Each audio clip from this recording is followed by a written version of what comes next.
The engine of the Maserati was a low growl that vibrated through the marble steps, a sound that promised distance. It was the only sound in the sudden, ringing silence where his voice had been moments before. Cold night air ghosted over my bare shoulders, a cruel contrast to the heated flush of anger on my skin. He had left me. Marco, my husband, had looked at me with eyes as flat and hard as river stones and told me to find my own way home. The red silk of my dress, chosen to please him, now felt like a target painted on my back. I was his wife, a possession to be guarded. This was a truth I had learned in the 6 months since our wedding. Therefore, I waited for the black town car, for one of his men to emerge from the shadows. That was the rule. That was the order of his world. However, no car came. The taillights of the Maserati disappeared into the glittering chaos of the city, and I was utterly, terrifyingly alone. The ballroom behind me was a universe of crystal and quiet threats. I could feel the shift in the atmosphere the moment Marco walked out. Eyes that had slid past me before now lingered. The men in this room, his rivals and his allies, could smell weakness like sharks smell blood. And my husband had just thrown me into the water. My pulse was a frantic drum against my ribs, but my face remained a placid mask, an expression I had perfected. I was an art history student before I was his wife. I understood the power of a well-composed facade. I turned, not back toward the party, but to the side, toward the long, shadowed colonnade that ran along the edge of the museum's terrace. I walked with a deliberate, unhurried pace, as if I were merely seeking a moment of quiet. Each step was a calculation. My heels clicked a steady rhythm on the stone, a sound too confident for a woman who had just been publicly abandoned. I clutched my small evening bag, the cold metal of its clasp digging into my palm. Inside was my phone, a lipstick, and $50 in cash. Not enough. Never enough in a world like this. I could call Enzo, his underboss. Enzo, with his mournful eyes and hands that could snap a man's neck without a change in expression. He would come for me. But calling him would be admitting defeat. It would be crawling back to Marco, conceding that I could not survive a single night without his protection. My anger, a cold, hard knot in my stomach, refused. Pride was a luxury, I knew, but tonight it was all I had. Reaching the end of the terrace, I found what I was looking for. A service exit, propped open by a rubber wedge. The smell of dishwater and stale cigarettes wafted out. It was ugly. It was perfect. I slipped through the door, the glamour of the gala falling away like a shed skin. The kitchen was a chaotic ballet of steam and clattering plates. No one gave me a second glance. A woman in a red dress was just another problem on a busy night. I kept my head down and moved toward the distant noise of the street. I emerged into a grimy alleyway smelling of garbage and rain. The shock of the real world was dizzying. I stood for a moment, letting my eyes adjust to the darkness, the red of my dress a lurid stain against the brick. A taxi. I needed a taxi. I walked to the mouth of the alley, my silk heels skidding on the wet pavement. The city lights were a smear of hostile color. Cars hissed by, their occupants anonymous shadows. I felt a vulnerability so profound it was like a physical illness. Here, I was not Marco's wife. I was just a woman alone, in a dress that screamed for attention. Finally, a yellow cab slowed. I raised my hand, the gesture feeling foreign and desperate. The driver, a man with a weary face and a thick mustache, looked me up and down. He saw the expensive dress, the lack of a coat, the desperation I was trying to hide. He was seeing a story, and he probably thought he knew the ending. He unlocked the door. "Where to, lady?" I gave him the address to our penthouse, the words feeling like ash in my mouth.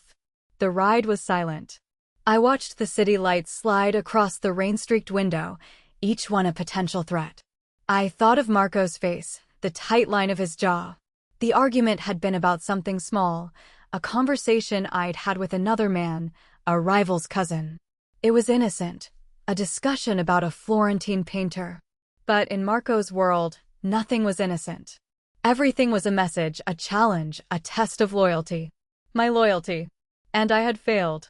The doorman at our building looked surprised to see me climb out of a taxi alone.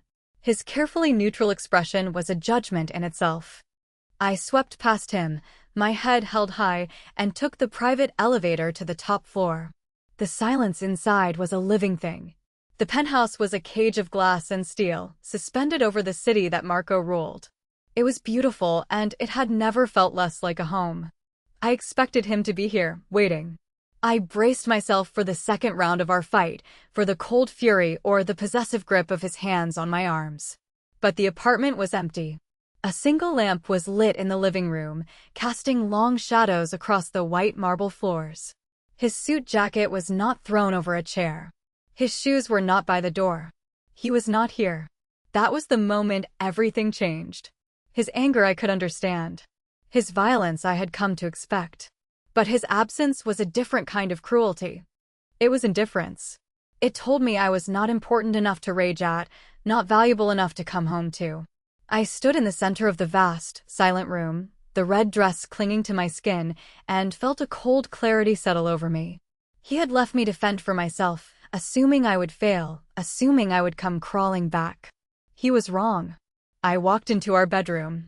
The space was dominated by a massive bed and a wall of windows that drank in the city's skyline. On my nightstand, my jewelry box was open. I looked at the engagement ring and the wedding band sitting inside. They were heavy, ornate, chosen by him. They were shackles, I realized, beautiful and cold. I picked them up. The weight of the diamonds felt obscene. I placed them carefully on top of his pillow, right where his head should have been. Then I went to my closet. I ignored the designer gowns and expensive gifts. I found a small duffel bag in the back and packed the things that were mine before they were his. Jeans. A few sweaters. A worn copy of a book on Renaissance art. My passport. I changed out of the red dress, leaving it in a silken heap on the floor. Dressed in the anonymity of denim and dark cotton, I felt like myself again. Clara. Not Mrs. Moretti. Before I left, I paused at the door. I looked back at the opulent prison, at the glittering city beyond the glass. I had made a deal when I married Marco. I had traded my freedom for a gilded version of safety. Tonight, he had shown me that safety was an illusion, one he could revoke at any time. So I would take my freedom back. I walked out of the penthouse, leaving the door unlocked, and did not look back. Marco returned just before dawn. The rage had cooled into a familiar, possessive certainty. He expected contrition. He expected tears. He found silence. The apartment was still, holding the chill of the early morning. He walked through the rooms, his footsteps echoing on the marble. He saw the red dress on the bedroom floor like a splash of blood. And then he saw the rings on his pillow. A cold dread, sharp and unfamiliar, pierced through his armor. He opened the closet. Her gowns were there, a rainbow of silks and velvets. But the small section of her old clothes, the simple things she'd arrived with, was empty. He went to her vanity. The jewelry he'd bought her was all there. But the small, silver locket she always wore, the one that held a picture of her parents, was gone. He called her phone. It went straight to voicemail. He stood in the center of the silent bedroom, the city lights beginning to fade into the gray morning, and felt a terror he hadn't known in 10 years. Not since Isabella. His first wife. The one who had died in a storm of fire and glass meant for him. He had been arrogant then, too. He had believed his protection was absolute. He had failed her. And now, the ghost of that failure was standing in his bedroom, wearing Clara's face. He picked up his own phone, his hand shaking slightly, a betrayal he would never admit. He dialed Enzo. "She's gone," he said, his voice a raw rasp. There was no need to say who. Find her. Now. I was in a small, anonymous hotel in a part of the city he would never think to look. The room was plain, the bedspread scratchy, the window looking out onto a brick wall. It was the safest I had felt in months. I had turned off my phone, severing the last link. I knew he would be looking for me. I knew his reach was long. But for a few hours, I was just Clara, a woman with $100 left to her name, and a future that was a terrifying, exhilarating blank. I could have run. I had my passport. I could have bought a bus ticket to anywhere. But I stayed. Leaving the city felt like cowardice. This was my home. I would not be chased out of it. This wasn't just running away from Marco. It was a stand. I was waiting to see what he would do, what kind of man he was when he was not in control. The news came to him 2 days later, not from Enzo's frantic search, but from a whisper on the street. Antonio Falcone, the head of the rival family we had been dining with that night, had heard a rumor. Marco Moretti's pretty young wife had walked out on him. The story was told with a sneer in backroom card games and quiet restaurant booths. It was a sign of weakness, a crack in the Moretti foundation. Falcone, an old vulture who had been waiting for an opportunity, began to move. One of Marco's shipments went missing at the docks. A numbers runner was beaten in a Falcone-controlled neighborhood. Small tests. Probes to see if the rumors of distraction were true. My departure was no longer a domestic dispute. It was a strategic liability. My absence was threatening to start a war. Marco found me on the third day. I was in a small diner near the hotel, nursing a cup of coffee and reading a book. The bell over the door chimed, and a shadow fell over my table. I didn't need to look up. I could feel the change in the room, the way the low chatter of the other patrons faltered. I could smell the familiar, expensive scent of sandalwood and cypress. He slid into the booth opposite me. He looked tired. There were dark circles under his eyes, and his jaw was tight with a tension that went beyond anger. He looked at the book in my hands, then at my face. He didn't speak for a long time. The silence was a battlefield. "Clara," he said finally. His voice was low, stripped of its usual command. He said my name as if it were a question he didn't know the answer to. "Marco," I replied, my own voice steady. I closed my book, marking my page. I would not let him see me tremble. "Come home," he said. It was not an order. It was a plea, however disguised.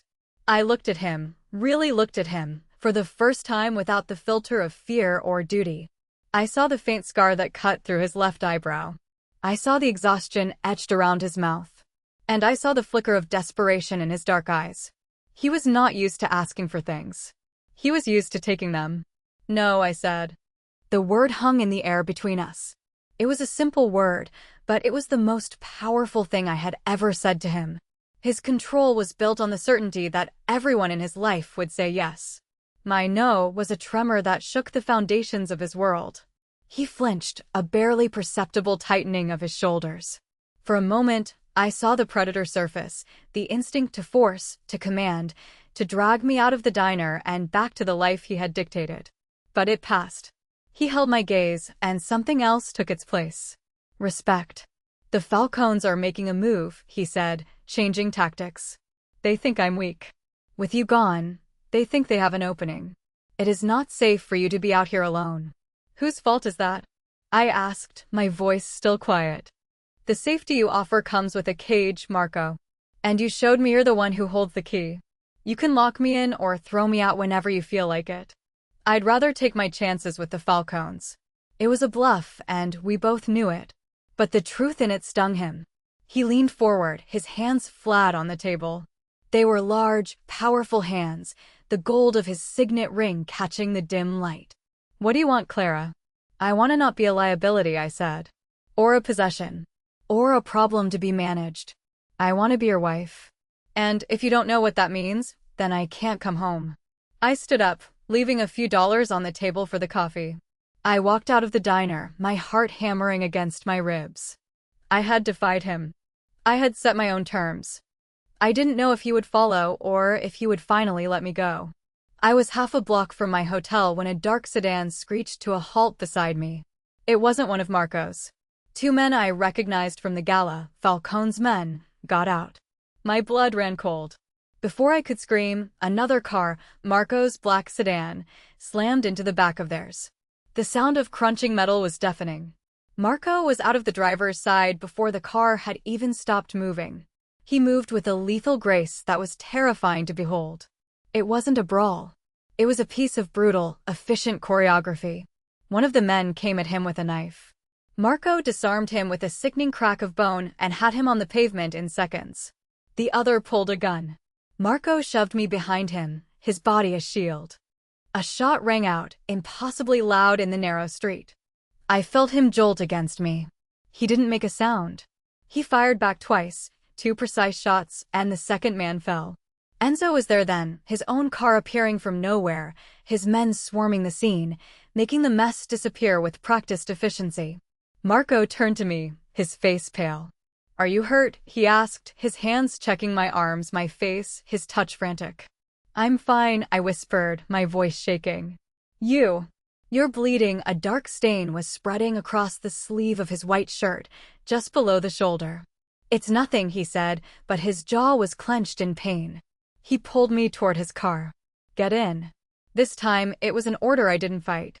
He drove, not to the penthouse, but to a discreet brownstone in a quiet neighborhood. A safe house.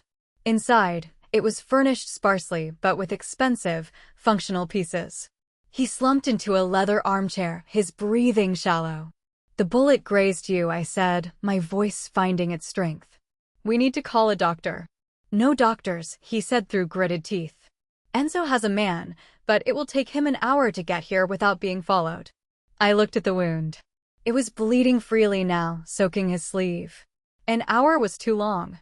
I went into the kitchen, my mind strangely clear. I found a first aid kit, a bottle of whiskey, and came back. I knelt in front of him and began to cut away the ruined fabric of his shirt.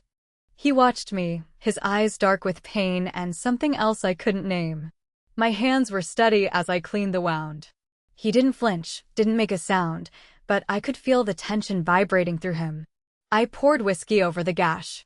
He hissed, a sharp intake of breath, but his eyes never left my face. I found a needle and thread in the kit. They were crude, but they would have to do. As I began to stitch the torn skin, closing the wound with small, neat sutures, he finally spoke. His voice was a low rasp. "Isabella died because I was arrogant. I was celebrating a new deal, a victory over an old enemy. I sent her home ahead of me in my car. I thought I could protect her from anything. I thought the same with you. When you spoke to Falcone's cousin, I didn't see you. I saw her. I saw a threat I couldn't control. It wasn't an apology. It was a confession. A raw, bloody piece of his soul laid bare on the floor of a safe house. He was confessing his fear, not his love. And in that moment, I understood him more than I ever had in the grand penthouse. He wasn't a monster. He was a man, haunted by a ghost, terrified of creating another. I finished the last stitch and tied it off. My fingers were stained with his blood. I had crossed a line. I was no longer just a witness to his world. I was cleaning up its messes, stitching up its wounds.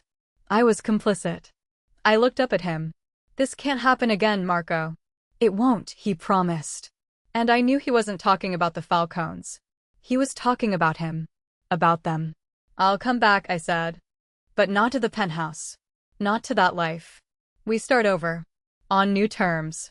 "Any terms," he said, and the surrender in his voice was more binding than any vow. The sit-down with the Falcones happened a week later. They demanded it, thinking Marco was still on the back foot. Marco agreed, but on his territory. A private dining room in one of his restaurants. Against his every instinct and the vehement protests of Enzo, I insisted on being there. "If I'm the reason for this war," I told him, "I will be there for the peace. It was my first new term." He honored it. I wore a simple black dress, a stark contrast to the red one from the gala. I sat at the table beside Marco, my hands resting in my lap. Antonio Falcone, a man whose smile never reached his cold, reptilian eyes, directed his opening remarks to me. "Mrs. Moretti," he said, his voice slick with false courtesy. "So good of you to rejoin your husband. A family should be together. It is a fragile thing, family. So easily broken." It was a threat, clear and unmistakable. The air grew thick. Marco's hand tensed on the table beside mine. I saw the flicker of violence in his eyes. But before he could speak, I leaned forward slightly. I let my gaze drift past Falcone, to the wall behind him where a large, ornate painting hung. "Is that a Ricci?" I asked, my voice conversational. "Sebastiano Ricci? It's a beautiful frame. But the brushwork on the angel's wing. It's hesitant." Ricci was never hesitant. He was arrogant. He would have used a single, fluid stroke. "This looks more like something from his nephew's workshop. A good copy, but a copy nonetheless." A dead silence fell over the table. Falcone's smile froze. His men stared, confused. He had spent a fortune on that painting, boasting of its authenticity. I had just, in 3 sentences, called him a fraud in front of his entire crew. I had used my knowledge, my world, as a weapon in his. I hadn't raised my voice. I hadn't made a threat. I had simply held up a mirror to his own cheap imitation of power. The tension in the room broke. One of Falcone's own men coughed to hide a smirk. The balance had shifted. I had given Marco the opening. He took it. He leaned back in his chair, a slow, predatory smile touching his lips. "My wife has a good eye," he said softly. "She can always spot something that isn't genuine." He then proceeded to dismantle Falcone's demands, surgically and without mercy. The war was over before it began. Later that night, we were not in the penthouse, but in a new apartment he had found, one that was smaller, warmer, with books on the shelves and art on the walls that we had chosen together. He stood by the window, looking out at the city. "They see a red dress," he said, his voice quiet. "They see a target. A weakness." He turned to look at me, and the respect in his eyes was a physical force. "I see a queen." The cost of that piece was high. The world outside our windows was still violent and unforgiving. My innocence, the part of me that believed in a world without such sharp edges, was gone, paid as a price for my survival, for our survival. And he paid a price too. He yielded control, a small piece at a time, letting me into the ledgers, into the decisions, into the core of his life. For him, that trust was a greater sacrifice than any blood he might have shed. Weeks later, he came home late. The scent of the cold night and the faint, metallic tang of violence clung to his wool coat. I was not waiting in the bedroom. I was in his office, at his desk, a pen in my hand. Spread before me were the shipping manifests for one of his legitimate port businesses. He stopped in the doorway, watching me. I didn't ask where he had been or what he had done. The unspoken was a language we now shared. I simply pushed a file across the polished wood of the desk. "There's a discrepancy in the manifests for the 3rd quarter, I said, looking up at him. "The numbers from the distributor don't match our receiving logs. We're being shorted." I was not just his wife. I was his partner. I had not been rescued from his world. I had found my own power within it. I had built my own throne right beside his. Marco looked from the file to my face. And for the first time since I had met him, a real smile, one that reached the depths of his dark, haunted eyes, appeared. He walked into the room and closed the door behind him. He was home.